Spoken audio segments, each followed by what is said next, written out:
ಈ ಸೆಕೆಗೆ ಸುಡು ಬಿಸಿಲಿಗೆ ಏನು ತಿನ್ನೋಕ್ಕಾಗ್ತಿಲ್ಲ. ಏನು ತಿಂದರೂ ಕೂಡ ಬಾಡಿ ಹೀಟ್ ಆಗ್ತಾ ಇದೆ, ದೇಹ ತಂಪಾಗ್ತಾ ಇಲ್ಲ ಅನ್ನೋರು ಈ ಸೊಪ್ಪಿನ ಸಾರನ್ನು ಒಮ್ಮೆ ಮಾಡಿ ತಿಂದು ನೋಡಿ. ಒಂದೇ ಸಲಕ್ಕೆ ನಿಮ್ಮ ದೇಹ ಕೂಲ್ ಆಗುತ್ತೆ, ನಿಮಗೆ ಸೂಪರಾಗಿ ಎನರ್ಜಿ ಸಿಗುತ್ತೆ. ಈ ಸೊಪ್ಪಿನ ಸಾರನ್ನು ತುಂಬ ಸುಲಭವಾಗಿ ಮಾಡ್ಬೋದು. ಮಾಡೋದಕ್ಕೆ ನಮಗೆ ಬೇಕಾಗಿರುವಂಥದ್ದು 3 ಬಗೆಯ ಸೊಪ್ಪು. ಅದರಲ್ಲಿ ಸ್ಪೆಷಲ್ಲಾಗಿ ಹರಿವೆ ಸೊಪ್ಪು, ನಾನು ಕೆಂಪರಿವೆ ಸೊಪ್ಪನ್ನು ತಗೊಂಡಿದ್ದೇನೆ. ನಾರ್ಮಲ್ ದಂಟು ಸೊಪ್ಪು ನೀವು ಯಾವ್ದು ಬೇಕಾದರೂ ತಗೋಬೋದು. 1 ಮುಷ್ಟಿಯಷ್ಟು ಬೇಕಾಗುತ್ತೆ. 1 ಮುಷ್ಟಿಯಷ್ಟು ಅಥವಾ ಒಂದು ಸ್ವಲ್ಪ ಜಾಸ್ತಿ ನಮಗೆ ಪಾಲಕ್ ಸೊಪ್ಪು ಬೇಕಾಗುತ್ತೆ. ಆಮೇಲೆ ಇನ್ನೊಂದು ಅದ್ಭುತವಾಗಿರೋದು ಏನು ಅಂತಂದರೆ ಮೆಂತ್ಯ ಸೊಪ್ಪು.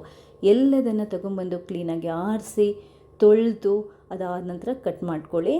1-2 ಹಸಿಮೆಣಸಿನ್ಕಾಯಿಯನ್ನು ಕೂಡ ಕಟ್ ಮಾಡಿಕೊಂಡು ರೆಡಿ ಮಾಡ್ಕೊಂಡು ಇಟ್ಕೊಂಡಿದ್ದೇನೆ. ಈಗ ಇನ್ನೊಂದು ಬಾಡಿ ಕೂಲ್ ಮಾಡುವ ಇಂಗ್ರೀಡಿಯೆಂಟ್ ಅದು ಏನು ಅಂತಂದರೆ ಹೆಸರು ಕಾಳು. ಹೆಸರು ಕಾಳನ್ನು ಸ್ವಲ್ಪ 10-15 ನಿಮಿಷ ನೆನೆಸಿ ಇಟ್ಕೊಂಡಿರಿ. ಇವಾಗ ಸ್ಟವ್ ಮೇಲೆ ಒಂದು ಕುಕ್ಕರನ್ನು ಇಟ್ಬಿಟ್ಟು ಬಿಸಿ ಮಾಡಿಕೊಂಡು 1-2 ಚಮಚದಷ್ಟು ತುಪ್ಪನ ಹಾಕಿ. ತುಪ್ಪವನ್ನೇ ಬಳಸಿ, ಬಾಡಿ ಕೂಲಾಗಿರುತ್ತೆ.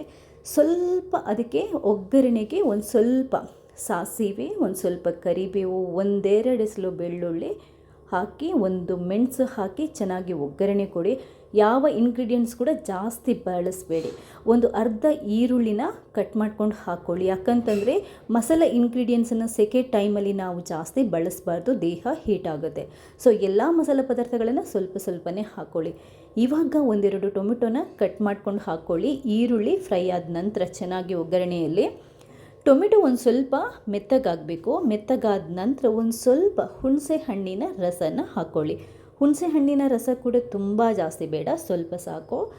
ಈಗ ಕಟ್ ಮಾಡ್ಕೊಂಡಿರುವಂತಹ ಹಸಿಮೆಣಸಿನ್ಕಾಯಿ, ನೆನೆಸಿಟ್ಟಿರುವಂತಹ ಹೆಸರು ಕಾಳನ್ನು, ಹೆಸರು ಬೇಳೆ, ನಾನು ತಪ್ಪಾಗಿ ಹೇಳಿದೆ, ಹೆಸರು ಬೇಳೆ ಅದು. ಹೆಸರು ಬೇಳೆನ ನಾನು ನೆನೆಸಿಟ್ಕೊಂಡಿದ್ದೇನೆ. ಸೊ ಅದನ್ನ ಹಾಕ್ಕೊಂಡು ಚೆನ್ನಾಗಿ ಮಿಕ್ಸ್ ಮಾಡಿ ಆದ ನಂತರ 1 ಚಮಚದಷ್ಟು ಉಪ್ಪಾಕಿ ಅಥವಾ ರುಚಿಗೆ ಎಷ್ಟು ಬೇಕೋ ಅಷ್ಟು ಉಪ್ಪನ್ನು ಹಾಕಿ, ಅರ್ಧ ಚಮಚದಷ್ಟು ಸಾಂಬಾರು ಪುಡಿ, 1/4 ಚಮಚದಷ್ಟು ಖಾರ ಪುಡಿ, 1/4 ಚಮಚದಷ್ಟು ಧನಿಯಾ ಪುಡಿ, ಅಥವಾ ನೀವು ಒಂದು ಸ್ವಲ್ಪ ಗರಂ ಮಸಾಲ ಪುಡಿ ಹಾಕ್ಬೋದು. ಚಿಟಿಕೆಯಷ್ಟು ಇಂಗು. ಮಸಾಲ ಪದಾರ್ಥ ಇಷ್ಟೇ, ಬೇರೆ ಏನು ಸೇರಿಸಬೇಡಿ. ಮತ್ತೆ ಹೇಳ್ತಾ ಇದ್ದೀನಿ, ಸಾಂಬಾರ ಪದಾರ್ಥಗಳನ್ನು ಜಾಸ್ತಿ ಹಾಕೋದಕ್ಕೆ ಹೋಗಬೇಡಿ. ಯಾಕಂತಂದರೆ ನಾವು ಸೆಕೆ ಟೈಮಲ್ಲಿ ಜಾಸ್ತಿ ಸಾಂಬಾರು ಪದಾರ್ಥಗಳನ್ನು ತಿನ್ನಬಾರ್ದು. ಎಲ್ಲದನ್ನು ಮಿಕ್ಸ್ ಮಾಡಿ ಆದ ನಂತರ ಸೊಪ್ಪನ್ನು ಹಾಕಿ ಕ್ಲೀನಾಗಿ ಮಿಕ್ಸ್ ಮಾಡ್ಕೊಳ್ಳಿ. ಒಂದು ವೇಳೆ ನಿಮಗೆ ಖಾರ ಸ್ವಲ್ಪ ಕಮ್ಮಿ ಆಯಿತು ಅನಿಸಿದರೆ ಒಂಚೂರು ಬೇಕಾದರೆ ಸೇರಿಸ್ಕೊಳ್ಳಿ, ಉಪ್ಪಾಗಲಿ ಖಾರ ಆಗಲಿ ಏನೇ ಆಗಲಿ ಆಮೇಲೆ. ಬಟ್ ಸ್ಟಾರ್ಟಿಂಗ್ಗೆ ಜಾಸ್ತಿ ಹಾಕ್ಕೊಳ್ಳೋಕ್ಕೆ ಹೋಗಬೇಡಿ.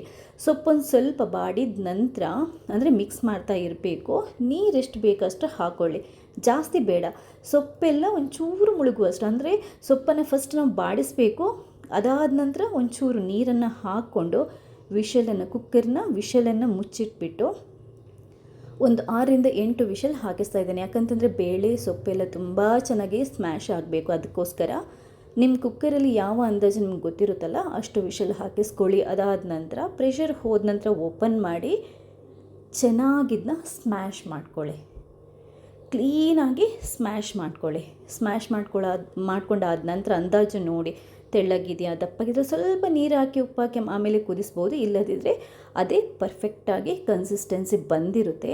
ನಾನು ಫಸ್ಟ್ ಟೈಮ್ ಮಾಡಿರೋದೇ ತುಂಬ ಚೆನ್ನಾಗಿ ಬಂದಿದೆ. ಎಷ್ಟು ರುಚಿ ಇರುತ್ತೆ ಅಂತಂದರೆ ಮುದ್ದೆಗೆ ಚೆನ್ನಾಗಿರುತ್ತೆ, ರೈಸ್ಗೆ, ಅನ್ನಕ್ಕೆ ತುಂಬ ಚೆನ್ನಾಗಿರುತ್ತೆ. ಎಲ್ಲದಕ್ಕಿಂತ ಜಾಸ್ತಿಯಾಗಿ ಸೆಕೆಗೆ ನಿಮ್ಮ ದೇಹನ ತುಂಬ ಕೂಲಾಗಿಡಲಿಕ್ಕೆ ಸಹಾಯ ಮಾಡುತ್ತೆ. ನಿಮಗೆ ಬಾಯಿಗೆ ಕೂಡ ತುಂಬ ರುಚಿ ಕೊಡುತ್ತೆ, ತುಂಬ ಚೆನ್ನಾಗಿರುತ್ತೆ. ಖಂಡಿತವಾಗ್ಲೂ ರೆಸಿಪಿನ ಒಂದ್ಸರಿ ಟ್ರೈ ಮಾಡಿ, ಮರೆಯದೆ ನನಗೆ ನಿಮ್ಮ ಫೀಡ್ಬ್ಯಾಕ್ನ ತಿಳಿಸಿ. ಥ್ಯಾಂಕ್ಸ್ ಎಲ್ರಿಗೂ.